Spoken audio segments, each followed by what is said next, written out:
નમસ્કાર. આજે આપણે એક ખૂબ જ ગંભીર મામલા પર વાત કરવાના છીએ.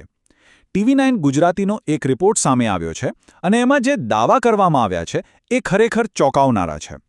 વાત છે એક મોટી ટેક કંપની TCSની અને એની નાસિક ઓફિસની અંદર શું ચાલી રહ્યું હતું એના વિશે.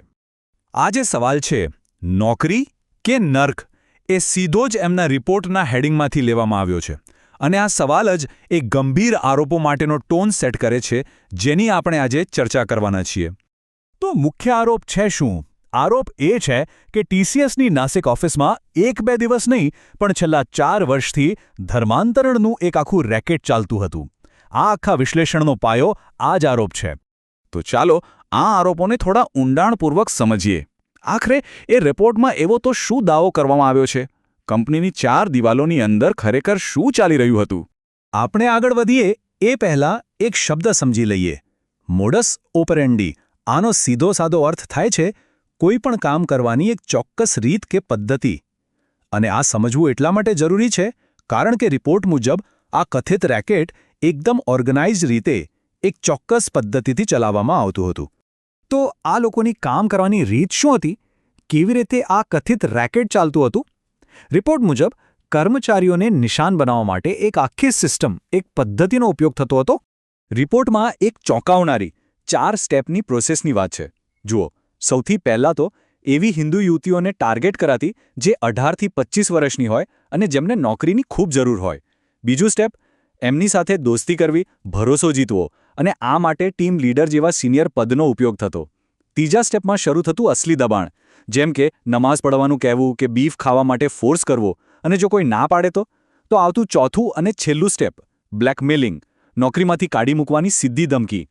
રિપોર્ટમાં આ કેટલાક નામોને મુખ્ય આરોપીઓ તરીકે દર્શાવ્યા છે. અને સૌથી ચોંકાવનારી વાત એ છે કે આમાં HR વિભાગના કર્મચારી અને ટીમ લીડર્સના નામ પણ સામેલ છે. મતલબ કે જે લોકો પર કર્મચારીઓના હિતોનું રક્ષણ કરવાની જવાબદારી હોય એમના પર જ આરોપ લાગી રહ્યા છે. આ આરોપો કેટલા ગંભીર છે એ દર્શાવવા માટે TV9 ગુજરાતીના રિપોર્ટમાં આ સમગ્ર ઘટનાની સરખામણી ધ કેરેલા સ્ટોરી ફિલ્મ સાથે કરવામાં આવી છે. હવે આ સરખામણી જ બતાવે છે કે આ મામલાને કેટલી ગંભીરતાથી જોવામાં આવી રહ્યો છે. પણ સવાલ એ છે કે આટલું મોટું કથિત ષડયંત્ર આખરે બહાર આવ્યું કેવી રીતે? વેલ, એની પાછળ પણ એક ગુપ્ત પોલીસ ઓપરેશનની આખી કહાણી છે. તો આ બધું શરૂ થયું 2022માં, જ્યારે એક પુરુષ કર્મચારીની હેરાનગતિ શરૂ થઈ. પણ ખરો ટર્નિંગ પોઈન્ટ આવ્યો ફેબ્રુઆરી 2026માં. એક પરિવારે પોલીસને ફરિયાદ કરી કે એમની દીકરી પર રમઝાનના રોજા રાખવા માટે દબાણ થઈ રહ્યું છે. બસ આ ફરિયાદ પછી પોલીસે એક અંડરકવર ઓપરેશન શરૂ કર્યું. તેમણે કેટલીક મહિલા પોલીસકર્મીઓને હાઉસકીપિંગ સ્ટાફ બનાવીને કંપનીમાં મોકલી. અને આ જ ગુપ્ત તપાસના કારણે આ કથિત રેકેટનો પર્દાફાશ થયો અને એપ્રિલ 2026માં ધરપકડનો દોર શરૂ થયો. આંકડાઓ અને પ્રોસેસની વાત તો આપણે કરી, પણ એની પાછળ જે લોકોએ ભોગવ્યું છે એમની વેદનાને સમજવી પણ એટલી જ જરૂરી છે. ચાલો હવે એ કર્મચારીઓના દર્દનાક અનુભવો પર એક નજર કરીએ જેમણે આ બધું સહન કર્યું હોવાનો દાવો કર્યો છે. આ એક પુરુષ કર્મચારી દ્વારા લગાવવામાં આવેલો અત્યંત શરમજનક અને આઘાતજનક આરોપ છે. આ એક વાક્ય જ બતાવે છે કે કથિત હેરાનગતિ કેટલી વ્યક્તિગત અને અપમાનજનક હદ સુધી પહોંચી ગઈ હતી. અને અહીં બીજું એક ઉદાહરણ છે કેવી રીતે લોકોની અંગત મજબૂરીઓનો ફાયદો ઉઠાવવામાં આવતો હતો. પિતાની બીમારી જેવી સંવેદનશીલ વાતનો ઉપયોગ ધર્માંતરણ માટે, ભાવનાત્મક દબાણ બનાવવા માટે કરવામાં આવ્યો હોવાનો આરોપ છે. અને આ કોઈ એકાદ વ્યક્તિની વાત નથી.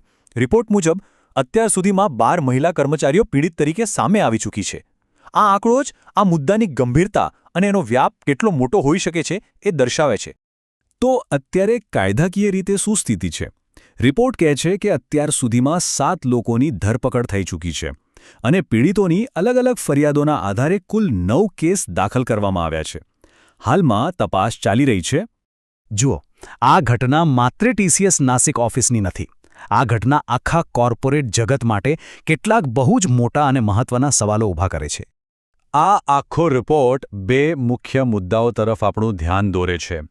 પહેલો, કર્મચારી કલ્યાણ. શું કંપનીની આંતરિક HR સિસ્ટમ કર્મચારીઓને આવી હેરાનગતિથી બચાવવામાં નિષ્ફળ ગઈ? અને બીજો મુદ્દો છે કોર્પોરેટ દેખરેખનો. શું મોટી મલ્ટીનેશનલ કંપનીઓની જવાબદારી નથી કે તેઓ પોતાની સ્થાનિક ઓફિસોમાં શું ચાલી રહ્યું છે તેના પર નજર રાખે? અને અંતે આ ઘટના આપણને સૌને એક મૂળભૂત સવાલ પર વિચાર કરવા મજબૂર કરે છે. વર્કપ્લેસ પર સત્તાના આવા કથિત દુરુપયોગને રોકવા માટે કંપનીઓની ખરેખર શું જવાબદારીઓ છે? અને ભવિષ્યમાં આવી ઘટનાઓ ફરી ન બને એ સુનિશ્ચિત કરવા માટે કેવા નક્કર પગલાં લેવા જોઈએ?